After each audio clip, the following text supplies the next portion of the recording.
Hela Governor in stable condition after being hospitalized.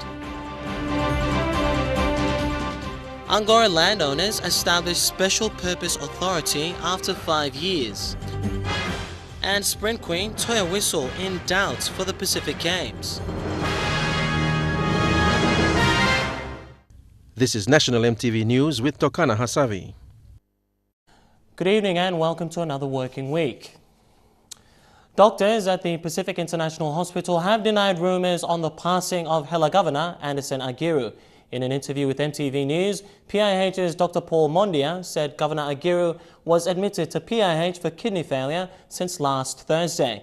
Dr. Mondia asked and said Mr. Angore's condition was stabilised and he's currently being monitored at the Pacific International Hospital at 4 Mile in Port Moresby. There were rumours on social media that Hela Governor Angore was dead. Dr. Mondia dispelled those rumours and confirmed that Governor Angore was alive and being monitored.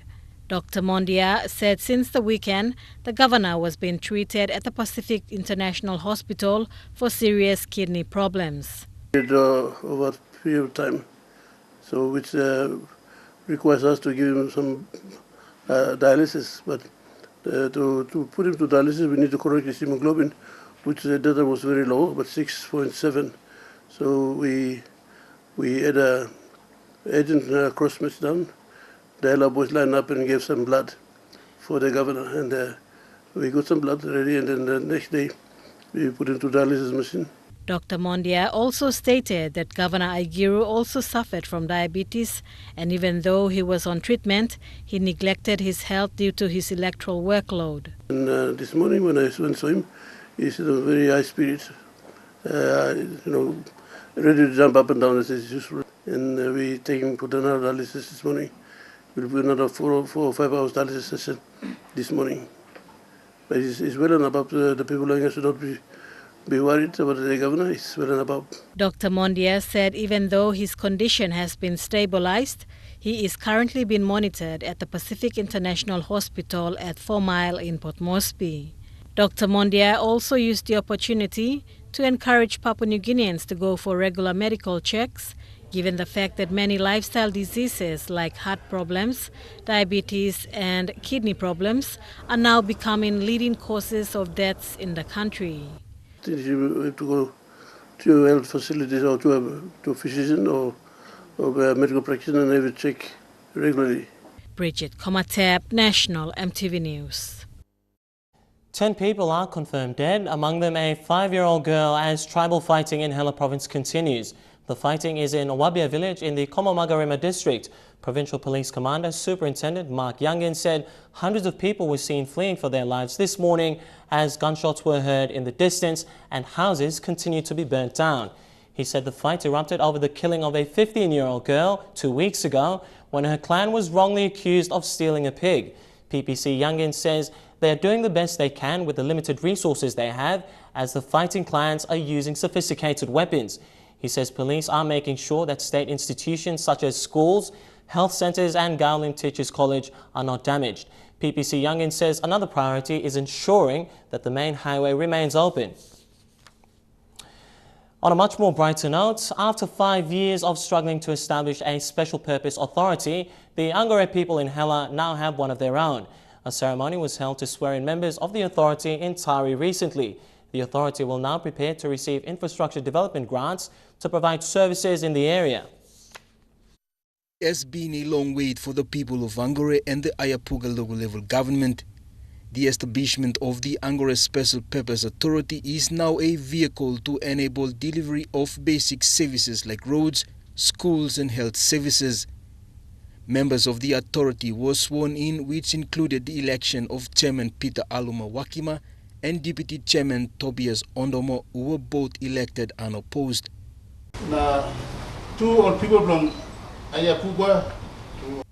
Secretary of the Department of Intergovernment Relations, Munare Uyasi, and senior officers were present to conduct elections and witness the swearing-in of members.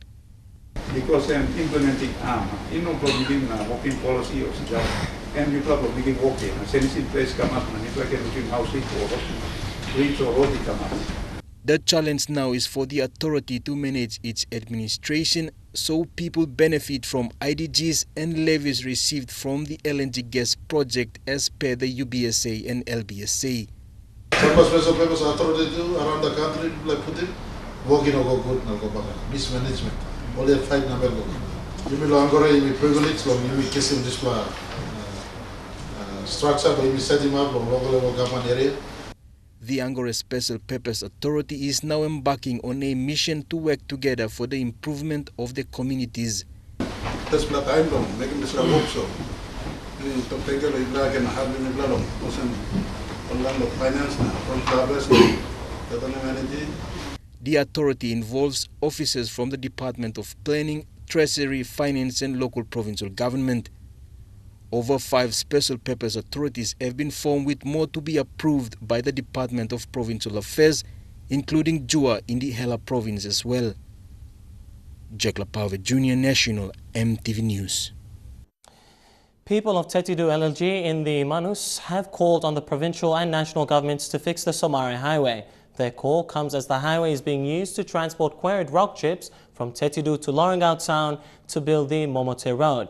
Tetidu LLG President Mark Mangeu says the heavy load transported on the road is rapidly deteriorating the neglected highway. MTV's Bethany Harriman has more. Over the last 10 years, the people's only economic corridor into Lorengau town was given little attention. Though there has been maintenance funded by the World Bank in the last 2 years, activity on the Somare Highway has increased. It's a road that was designed and built about 30 years ago. A quarry has been set up 2 kilometers from Tetidu to supply gravel for the construction phase of projects that are part of the asylum seeker deal between Papua New Guinea and the Australian government. And it needs to be maintained, and I'm just appealing to the Manus provincial government to provide funds to maintain the existing road that would probably allow the transportation of gravels from Polomo Quarry to Lorengau. The Manus province has 2 politicians who represent 12 local level governments. Much of the blame for the many years of neglect can be leveled on budget allocations coming from the national government. Manus province, being a smaller island province, doesn't generate revenue sufficient to build and maintain its roads and other infrastructure. Manus provincial government plan to connect or continue to improve the road network in Manus. The company that owns the quarry, previously operated by the Works Department, is owned by a joint venture between 2 local landowner companies from Manus and the New Island province. It's understood that the company is willing to supply the gravel if the provincial government draws up a contract for the maintenance of the Somare Highway. Bethany Harriman, National EMTV News, Lorengau. The establishment of a new authority will set tough regulations for protection of PNG's water resources. This was announced by State Investments Minister Ben Maika after returning from the World Water Forum in the Republic of Korea. He said clear regulations will be set for mining and logging activities in the country. Public Enterprise and State Investments Minister Ben Maika has directed 2 water companies, Water PNG and Adaranu, to fix all water and sanitation problems in Port Moresby and Lae as an immediate step. Communities in Port Moresby, there will be no more, first-class Port Moresby residents or middle class or settlement. No, I think the instruction is very clear. A strategy will be developed where there is a house with human beings. It must have running water, it must have sanitation, it must have toilet and everything in all those places so that we can upgrade. Even if the house is a simple house, we cannot overnight change the housing of our people, but they must have clean water, clean drinking water. They must have clean water for washing. They must have access to a proper toilet system that disposes the waste. A long-term step will be the establishment of a separate authority to protect the country's water, including flowing rivers, water under the ground and rainwater. Don't take water for granted, please, Papua New Guineans.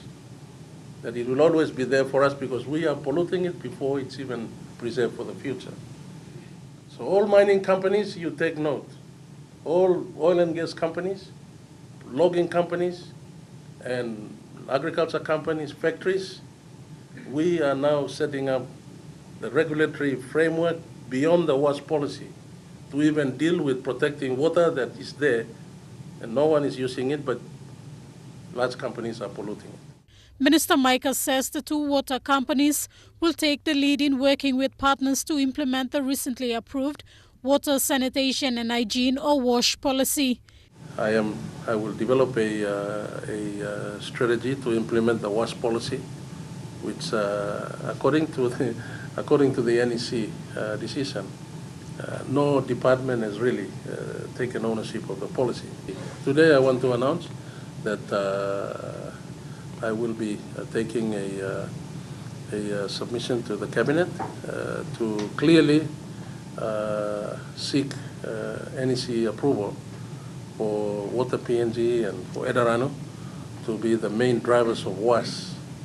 And these two companies will work together with other agencies. His observations of the Water Forum calls for the government to take a stance on protecting its water resources for future generations. Minister Micah also announced that discussions are continuing with Korea to use technology in recycling water for consumption. Michelle Amba, National EMTV News. Among stories coming up after the break, PNG Power Limited explains last night's power outage in the nation's capital. Stay tuned for that and more.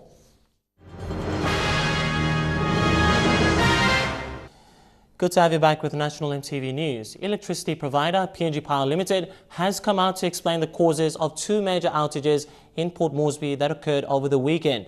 A transmission line along the Poreparana Freeway experienced a system fault on Saturday morning.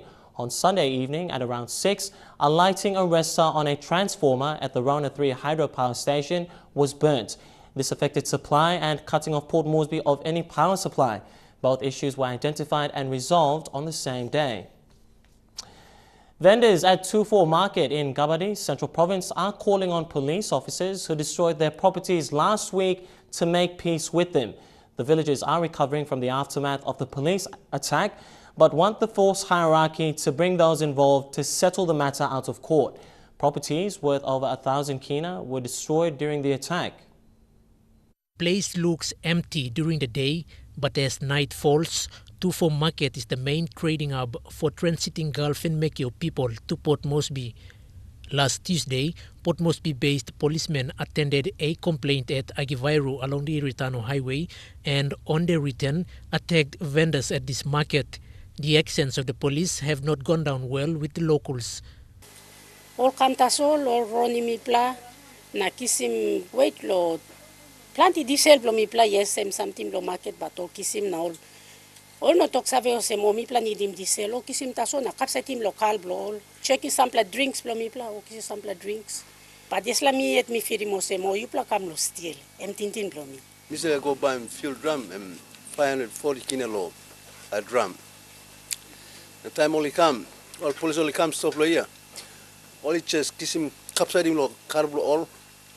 Then only me losing pump inside lo drum. Only oklo turning pump now. This will work or waste nothing. And this full a drum me put inside mikolo halfway. And then they give him 2 plus 1 in short. And then they walk about. They said the officers, arriving in 3 hired vehicles, forcefully took away their market belongings, including soft drinks and fuel supplies worth over 8,000 kina. The villagers said some Defence Force personnel in full uniform were also involved. The raid was carried out by the same officers in 2 other markets as well, as confirmed by NCD and Central Commander Jerry Frank. As to other officers that are involved, I will know then which other stations are also part of the family of the destructions that was then done down at the highway in issue.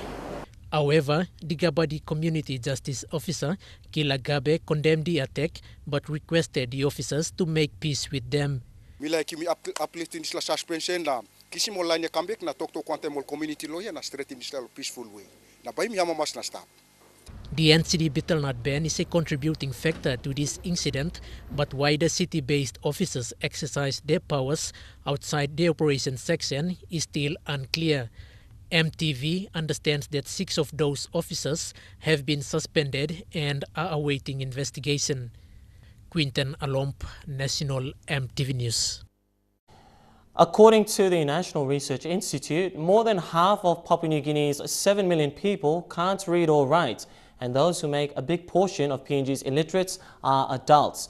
Adult literacy teachers in Lae who run literacy courses say in order to achieve tangible developments, PNG needs to educate both children and adults to read and write.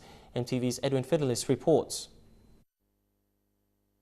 Moresa Kepas is an adult literacy teacher in Morobe for 6 years. She began teaching adult literacy courses in her church after realizing that many men and women who go to church on Sundays can't read their Bible. Inside the church, time all mama blumi kam sindan wante milo church. Na time mi opim song book na mila singim song. Milugi mo sa all na opim book. Okay, bien lotu finish na mi go ask him all. Osa manim na ino opi song book. Na all to ko mino sa read. Lucy Joe is a success story of the adult literacy program run by Moresa at Lae's Nawai block. She is a grandmother and hasn't been to school, but the adult literacy courses run by Moresa have given her an open life. I grade 1. So me go grade 1 and me no been finish school me lose more sem. As PNG's economy grows, different sets of classes are emerging. Those who have the money send their children to schools, while those who don't have these conveniences remove their children from the formal education system. But the problem becomes more difficult when they grow older. One of the main objectives of the national government in the Millennium Development Goal is to achieve at least 70% literacy by 2025, including addressing adult illiteracy in the country. Government agencies, churches and NGOs are expected to be funded by the government in order to carry out this work. But over the years, all that have achieved very little results. Sumino school mall lo sawe lo reading book. Sample time mall, sample young plus a tricky mall papa na mama or lapun blomipla. The same concern has also been echoed by international organizations such as the UN and UNESCO that continue to remind us about our growing illiteracy rate. Many argue that Papua New Guinea is accustomed to oral history and not reading or writing, and they say that might be a possibility that have contributed to high illiteracy rate amongst adults over the years. Edwin Fidelis, National EMTV News, Lae. And Sitha Semeso from the Divine Word University is one of the lucky recipients of the Westpac Women's Education Grant Scholarship Program this year. The Bougainville lass received 6,000 kina from the bank to subsidize her 2015 school fees. This is part of Westpac's ongoing support since 2011, purposely to provide education empowerment for women in the country. A public-private partnership between IPI Catering and the University of Papua New Guinea has reaped over 1 million kina in profits. The innovative and lucrative partnership is a first in the country and for both parties since its launch in 2013. The deal is fairly simple. IPI sells food items to UPNG's canteens at a subsidized rate, while the large amount of hungry students on campus buy them. And the profit at the end of the day is distributed evenly between UPNG Student Representative Council and IPI. Today, 216,000 kina from last year's profit was presented to the SRC President, Roy Cornelius, an increase of 2,000 kina from the previous year. The immediate needs for the students are things like water coolers, books, printing papers, machines and all that. Sometimes they even, have to rush to the Vision City and other places. So we're trying to bring those services which are outside within the university so that they can come into the specific areas which we allocate for them, printing and all that, so that they can print out without, going through a lot of problems. It's not a common trend in PNG to have a public university and a private company work together to achieve profit, especially when that company is profit-based. But IPI's Peter Denmead says valuing community needs has its positives. At the start we were very weary of it because our background is in mining, but when we started the university we had a mining mentality, but we changed that after a period of time to relate to the university and how the university reacts. Yes, now we're sacrificing profits for happiness. Uncharted waters for IPI and UPNG as they both strive to achieve profit from this unique partnership. But it's more of a win for the university. 3 years ago, it was plagued with corruption, aging infrastructure, poor leadership and massive debt into the millions. But under the new administration, unique business ventures as such can help ease some of their burdens. And now we check out the finance news. The Kina closed unchanged at $0.3725 in the interbank market, and at Bank South Pacific, the Kina was fetching $0.365 0.4642 Australian dollars, €0.3337 and 42.98 Japanese yen.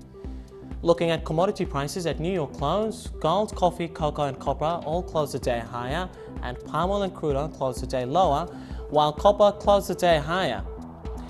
And finally, on the stock market, the Dow Jones closed at 279 points lower, the ASX closed at 44 points lower, and the All Ordinaries closed at 8 points lower. And National EMTV News continues with more coming up after the break. Stay with us.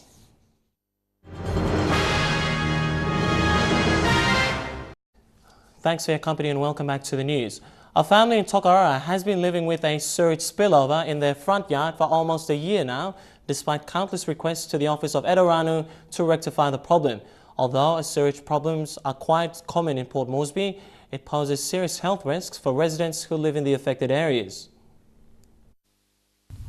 Since June last year, Barbara Koro and her family have been living with the sewer spillover, which continuously gushes out raw sewage from a sewer port onto the lawn and eventually into the main roadside drainage system. Barbara says the foul-smelling odor from the spillover is unbearable and has resulted in complaints from her neighbors and people who walk along the street. This has also affected her family in a large way, and children have been prevented from playing in front of the house for hygiene and safety reasons. Yeah, they should have come back and completed the last that they worked on. Because from where they left off, thinking they would come back, the lid of that septic vat has been still open, and it's really unhygienic. According to Barbara, the spillage was attended to several times by Edaranu. However, the problem was not fixed. She said their last attempt was in October last year, when they promised to return and fix the problem, but to date have not returned, leaving her family desperate for a solution. Across from Barbara's house is the St. John's Primary School, where children have to walk past the spillage to get to, and where mothers gather to sell food to school children. Neighbors have been complaining every time that they walk past it, they cannot bear the smell. We have school children too, every morning coming up to and from school. Everybody walking up, you can even hear them saying something about the sewage or blocking their noses and walking up. Barbara says since the spillage started, there has been a dramatic decrease in the number of mothers selling cooked food in the area. According to residents in the area, the problem intensifies when heavy rainfall is experienced.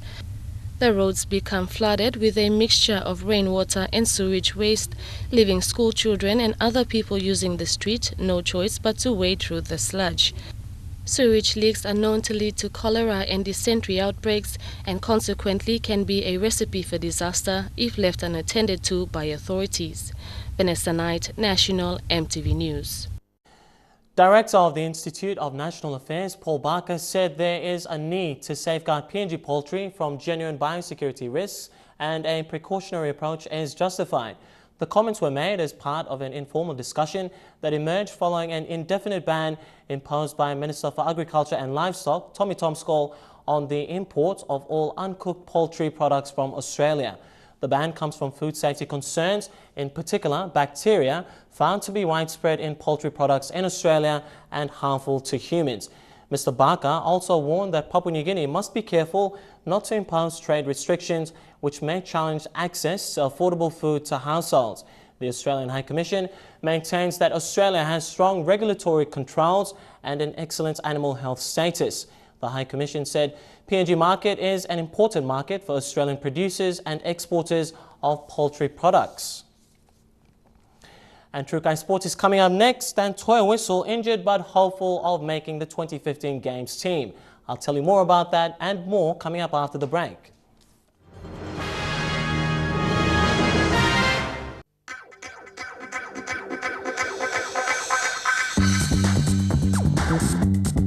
Trukai Sports.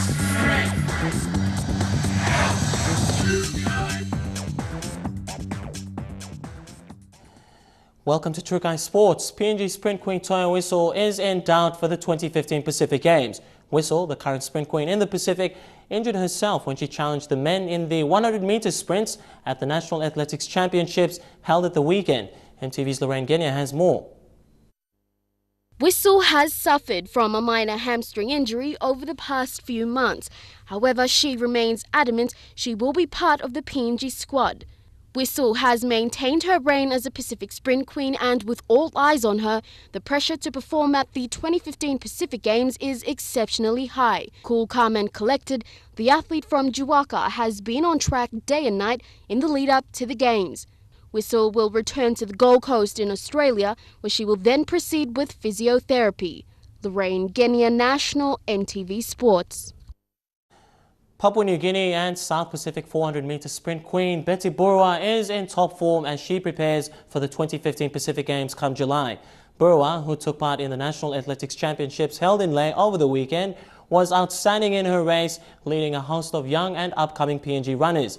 MTV's Sylvester Gawi spoke to Betty Burua after her 800-meter race yesterday at the Sir Ignatius Kilage Stadium. I'm excited to at least go out there and run another. Standing at almost 6 foot tall, Betty Burua is one of Papua New Guinea's best elite athletes with high consistency in a race category. She ran an outstanding 800-meter race yesterday on an hot sunny afternoon at the Sir Ignatius Kilage Stadium in Lae. Despite 800-meter not in a category, she managed to pull through alongside some of Papua New Guinea's younger athletes. Yeah, it was actually good, but except for the sun, it was so hot. But the 800 was a good race. I'm just working on my endurance for the 400. It's not actually the race that I'm working on for the Pacific Games. It's just something that I'm working on in order to run a good 400. So I'm excited to run in front of my home crowd. So. Preparations for the Pacific Games have been progressing well. With trainings in Australia, Betty Burua has been maintaining top form and she looks at giving her best in the July Games. How's been training so far for you? Training has been going pretty good. I'm happy with my progress so far. So I think I'm just focusing on the process and just working towards my goals. I'm pretty excited that I'm on the right track at the moment. Burua was part of other PNG elite athletes, Toea Wisil and Moen Boino, who took part in the athletics championships over the weekend. Sylvester Gawi, National MTV Sports, Lae. Still in the National Athletics Championships, Debono Parker has now set a new national record for discus with a 49.1 meter record throw yesterday at the Sir Ignatius Kilage Stadium. The young man from Western Highlands put on an impressive performance since Saturday, giving his best throws in discus. Parker took out gold for NCD during the 6th PNG Games held in Lae in 2014, and he was in top form during the championship. He is part of PNG's athletics team for the Pacific Games in July. Paraka has been on a mission to set a new Pacific Games record and is already one step closer after setting a new national record. 3 months out from the Pacific Games, the humble yet charismatic athlete has certainly stamped his mark in the throwing ring. What makes Paraka a spectacular athlete is his dual ability. Since February, Paraka has been determined to again set a new record for shot put. In training and unofficially, Debono threw at 15.15 meters and most recently outplayed himself, setting a new personal best of 16.40 meters. Debono is an athlete who shirks the limelight, avoiding publicity, preferring instead to let his precocious talent speak for itself in July. Lorraine Genia, National MTV Sports. And Trukai Sports continues after the break with karate, touch rugby and NRL. Stay tuned for that. True Kai Sports. Welcome back to True Kai Sports. Now to karate, and under the guidance of head coach Sensei Trevor Roberts, the national train-on squad has met in training at the Murray Barracks Gymnasium to master all their skills and techniques. This is in preparation of finalising a squad that will be announced 2 weeks before the Games. Today saw the Karate National Train-On Squad train under the watchful eyes of President Carl Murray with the assistance and guidance of Trevor Roberts Sensei. Both male and female athletes were described as strong, athletic and talented fighters by Trevor Sensei. Okay, today as you can see the guys are just practicing a few little moves. Okay, about half an hour ago we were going flat out. Mainly we're working what we call the WKF rules, which are the World Karate Federation rules. Since 2012, the number of karate athletes was 190. In 2013, the number was reduced to 67 after the national titles, and since last year again, the number was dropped to 50. This year in March, the number was cut back down to 42, but will not be the final squad as yet. Dominic Sipapi and Doris Karamo, who are also part of the train-on squad, who are both training hard with the other athletes, said gaining much-needed skills and techniques from Trevor Sensei will be put to great practice, although the final selection list is yet to be released. So far, since 2011, we have a really impressive and a really tough training since then. Not so past how many years ago we didn't have that such training. Since after 2011 Pacific Games, we have a lot of experience internationally, and it really boosts us and give us the experience that we are confident that when 2015 in coming July, we surely Shakwa go some medals for karate. And, yes, really thank it's you. quite like as females today we have like a lot of challenges. Like we have troubles around us, but once we have learned this, it's like help us to protect ourselves for self-defense and all those stuff. Yeah. Both Trevor Sensei and President Carl Murray said the final karate national team for the Pacific Games will be announced just 2 weeks before the Games. Godwin Eki, National, MTV Sports. The All Search Pacific Games baton relay team arrived in Kiunga, Western Province this morning and was airlifted by 2 helicopters to Tabubil. First visit was to the Finalbin Primary School. The baton was accompanied by Tura the Kokomo and OTML's Moses Munch. 26 runners took part today.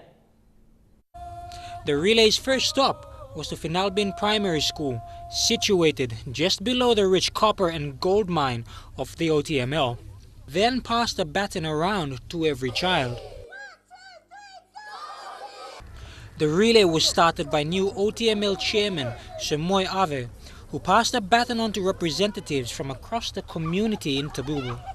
And in what is now a regular occurrence, people lined the streets with banners of support for Team PNG bearing colorful, patriotic messages. The relay heads up to Oksapmin and Nomad tomorrow, and then back to Tabubil to visit the Okteri mine site. Jeremy Mogi, National, MTV Sports.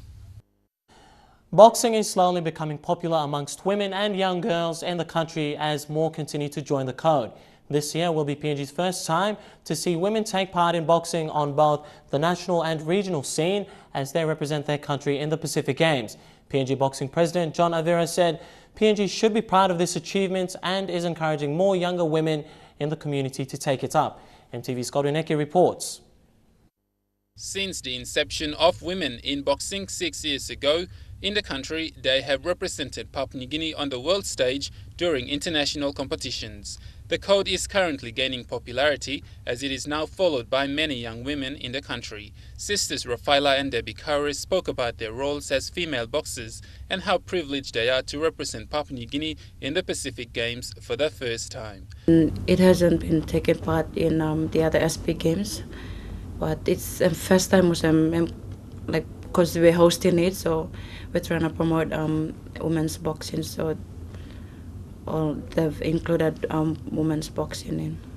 So it's a good thing that like we have female boxers, and like I think no one knows about it, and it's good that Pute come inside so we can show that we have not only male boxers but female boxers as well. President John Avira said having the girls in the team to fight for the country will be history in the making, as female boxing will be for the first time taking part in the Pacific Games. The Pacific Games is the first time ever the female will be taking part in these games. And it will be an history-making event, and we're very glad as a sport and boxing, and also taking part in this game in our home ground. Team PNG Boxing currently has 3 female boxers, with 1 reserved for the Pacific Games, and already the girls are eyeing gold, with the rest of the team hoping to win more medals in their individual weight categories. What Alan wants us to do is we have to go out there and we have to have a lot of sparring and fights. So I think the Asian side is good because that's where a lot of boxers come out. Like Manny Pacquiao is like the best professional boxer in Philippines, so which is good, and there's a lot of boxers there, the female category and the male, so I mean, which is good. Down in Brisbane was okay, but it was... Meanwhile, the team is currently in training camp in Tabubil, training under the guidance of Alan Nicholson Jr. and team coach Joe Alpha, preparing for their remaining 2 international bouts in Manila and Beijing. Straight after these 2 fights, the team will head straight back to the country to get ready for the Pacific Games. Godwin Eki, National, EMTV Sports. And to Rugby League, round 7 of the NRL saw the Brisbane Broncos shock defeat at the hands of the informed St George Illawarra Dragons, and the Melbourne Storm climbed to the top of the NRL points ladder with a win in a nail-biter against the Sydney Roosters at the weekend. Friday night football saw the Canterbury Bulldogs take on the Manly Sea Eagles. Both teams were desperate for a win, and it was the Bulldogs who proved to have the upper hand, winning the match 28 points to 16. He will indeed. It comes to Corey Thompson. Try! The Gold Coast Titans were a handful for the Penrith Panthers, and the Titans scored 5 tries, 2 apiece to William Zillman and Josh Hoffman, which saw the Titans cruise to a 32-6 victory. It bounces on a man. Try! Josh Granville proved to be the Cowboys' buy of the season after the hooker scored a hat-trick of tries against the Warriors, including a match winner scored with 2 minutes left in the game. The Canberra Raiders have recorded the biggest comeback in the club's history to grab defeat against the West Tigers on Sunday afternoon, 30 points to 22. After this weekend's game, the Melbourne Storms are sitting at the top of the table, with the Roosters yet to play the Sharks in Monday night's football. Dion Kombang, National, EMTV Sports. And that's how we wrap up our True Kai Sports segment tonight. Coming up next, the weather details. Stay tuned. True Kai Sports.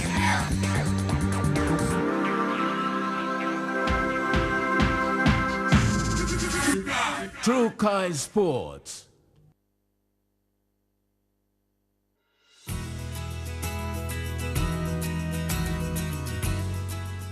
A quick look at the weather forecast for the next 24 hours in southern region Port Moresby, to look forward to cloudy weather with rain periods.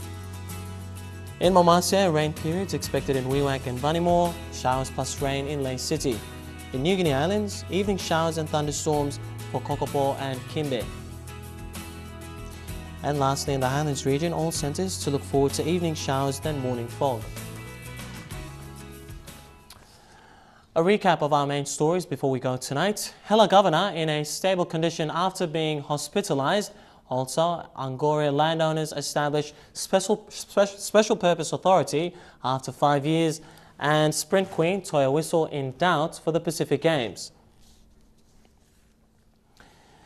And that's the way it is this Monday, the 20th of April 2015. From the news team, I'm Tokana Hasavi. Have a pleasant working week. Good night.